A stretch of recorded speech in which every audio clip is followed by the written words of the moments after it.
In this video, we'll be looking at the meaning of the angle of elevation as well as the meaning of the angle of depression.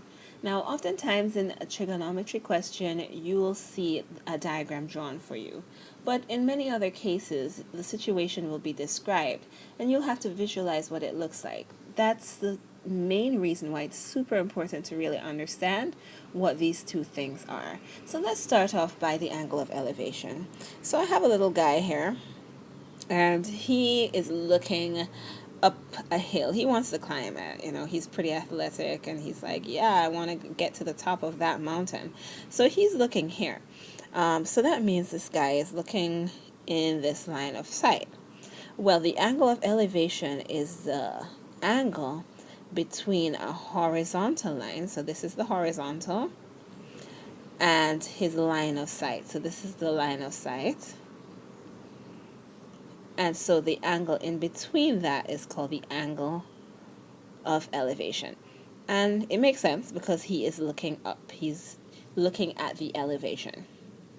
All right, so we'll do an example with the angle of elevation later. I just want to show you the angle of depression first, and then we'll kind of, throw it together.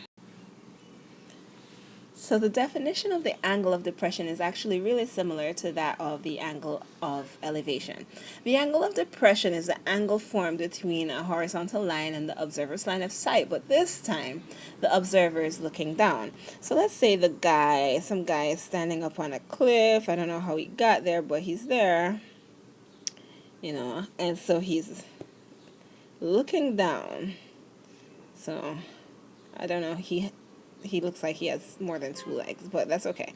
All right, so he's looking down and he's like, okay, how am I going to get down to this other flat surface over here? So he needs to do a jump or something. So he's looking at that surface right here because he's going to try to jump it. So his line of sight is right here, but the horizontal is right here. So the angle of depression is the angle between the horizontal line where his eye is, so that horizontal line here where his eye is, and the line of sight going down here. So this is the angle of depression. All right, and as you already know, but I'll write it anyway, that's the horizontal. And this here is his line of sight. All right, so if you have two people and they're both looking at each other, then you're going to see both an angle of elevation and an angle of depression. Let's look at that scenario. Okay, so it's like a prince and a princess situation here. And the guy's up here, the girl is down here, and he's like, oh, I'm going to come to you. And she's like, oh, yes, please come to me. And then, they have to figure out what angle and distance and stuff are separating them, all kinds of good stuff. So the horizontal for the guy is up here. The horizontal for the girl is down here. There we go, down there. And both of them are looking at each other, so their line of sight is this going across here. Now for him, his angle of depression is up here. And for her, her angle of elevation is down here. And this should look familiar to you. We have two parallel lines and one line going through both. This is actually a transversal, and these are actually alternate interior angles. So the angle of depression for him is actually equal to the angle of elevation for her. All right, let's do one quick example of either one, depression or elevation, and just so we can see how it works. Okay, so what you're looking at is the picture of a rescue mission. They're in this helicopter, right? And they're trying to save this little guy here. He's drowning. He's saying, help, help. So these guys here need to help him. So they have this rope, those rope that people use to save people. And it's 18 feet long. So it goes down to the water.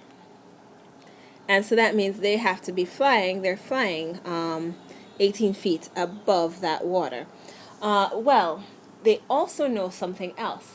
They also know that their angle of depression, as they look at the guy from the door right here, the angle of depression they know is 42 degrees. So remember that the angle of depression is the line, or sorry, the angle between that horizontal line and their line of sight. So as they're looking at him here, this angle is what is 42 degrees. That's the angle of depression. All right. Well, let's close this up and notice it makes a nice, wonderful, beautiful right angle triangle. All right. And also remember the rule with alternate interior angles. If that is 42 degrees, then we know that this right here is 42 degrees. You could have also figured out what this is, and that's fine. All right, so that's 42 degrees. That is 18 feet. And what these people really need to know is how much further do we need to travel to get to this guy so that he can then grab the rope and be saved and be happy. Well, what they're really asking for is the distance here, the horizontal distance from the plane to the guy. All right. So now that we have all of that visualized, all of this becomes stuff that we've already done. All right. So what do we do at this point? Well, we have here or opposite, that is opposite the 42 degrees, and we're looking for something that is adjacent to the 42 degrees. So we have to use TOA. In our SOHCAHTOA, we have to use tan. So tan of the angle equals opposite over adjacent. And so tan of 42 equals opposite, which is 18 over x. Now we can go ahead, put this over 1 and cross multiply. And we get that 18 is equal to x tan of 42. That's a 2. All right, so we're trying to isolate that x so we can divide both sides by tan 42. Now imagine the guy in the water as if he was the one doing all this math while he's drowning. That would be really sad. But don't worry, it's the people in the plane, so it's okay.